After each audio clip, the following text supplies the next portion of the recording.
Shericka Jackson, who left Tokyo with a bronze medal in the individual event and gold in the 4x100 meters relay. She goes in 3. In 4, Shelly-Ann Fraser-Pryce, silver in Tokyo to go with the 2 gold medals from Beijing and London. 34 years old, 10:63 she ran early this year. Sha'Carri Richardson, 21 years old, the new kid on the block, all hair and flair. Wasn't in Tokyo.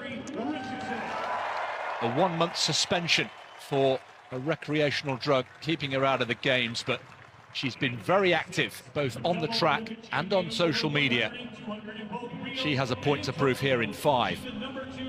Next to her, the double Olympic champion, Elaine Thompson-Herah, retained her 100 and 200 meter titles, 10:61, the second fastest in history.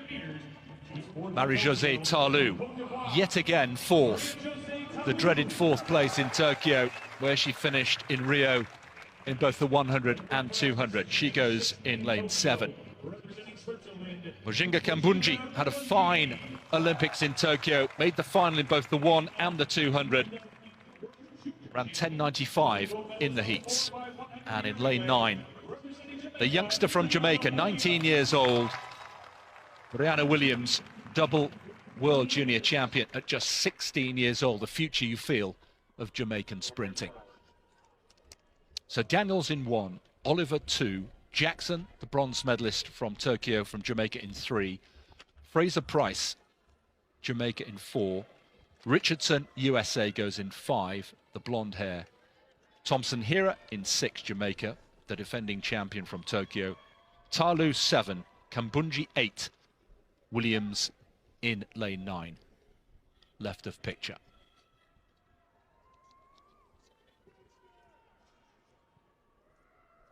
Women's 100 meters. Starter is not ready. And Tim, just a thought, the quality that has been put together just 2 weeks after the Olympic Games is real. It's the Olympic final, perhaps, that we could have had, with all due respect to Dina Asher-Smith, who's not here in the 100, but with the inclusion of Richardson, this is perhaps Olympic final quality. Well, exactly right, and there is real significance too, of course, with Sha'Carri Richardson having been denied that opportunity to compete on the Olympic stage. All the more determined here. She was the sensation of the first half of the summer in the sprints, Chris, and I think a lot of people were a little disappointed when she travelled across the UK early summer and in the cold and wind and rain of Gateshead in the northeast of England was well beaten by Dina Asher-Smith. But this is more like home turf for Richardson in lane 5. So a reminder, Fraser-Pryce in 4, Richardson in 5, Thompson-Herah, the double Olympic champion, in lane 6. Women's 100 meters. Away first time, this time, and Thompson-Herah into her running, 4th from left. Thompson-Herah also going very well. Shelly-Ann Fraser-Pryce, Richardson's nowhere. What a performance there. It's the fastest in the world this year. 10:54, the winning time. Thompson-Herah continues her form from Tokyo. What a statement. Understated celebration. Goodness me. It's the second fastest time in history. Only Flojo has gone quicker, and she's beaten her own time from Tokyo, 10:61, and now she's just seeing it. A scarcely believable 10:54, and I'm afraid Sha'Carri Richardson left in the blocks.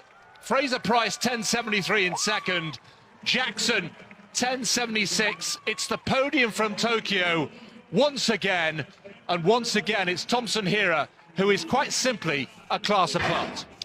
And a Jamaican 1-2-3, Chris, and the challenge of Sha'Carri Richardson evaporated well before halfway in this one. But look at Thompson-Herah responding to that fast start from Fraser-Pryce, who probably gave her the impetus to push through that second half and win by 2 meters and going away.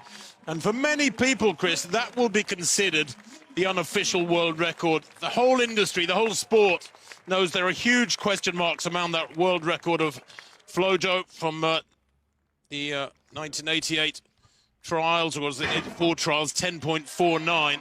Everybody knows that that is a time that is squinted at by the statisticians of the sport, but Thompson-Herah is the real deal. Boy, how fast was she going through that second half to pull away from an athlete of the caliber of Fraser-Pryce, who, let's not forget, ran 10.63 back in early June. 10.54, just to underline, the second fastest in history, only behind Flojo with a big question mark and asterisk. Just a few weeks after dazzling the world at the Tokyo Olympics, Elaine Thompson-Herah returned to the track and delivered yet another jaw-dropping performance that sent shockwaves through the athletics world.